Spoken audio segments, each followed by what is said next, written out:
Como dominar conversas com clientes sem se desesperar?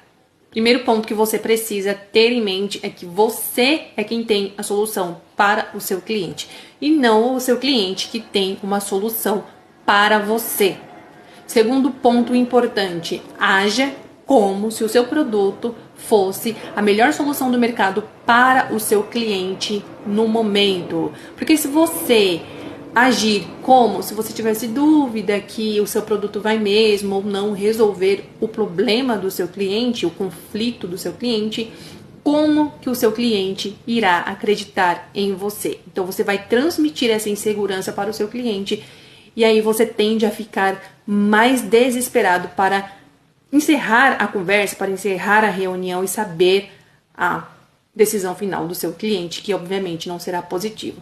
Salve esse vídeo para fazer o teste e me conta depois como foi.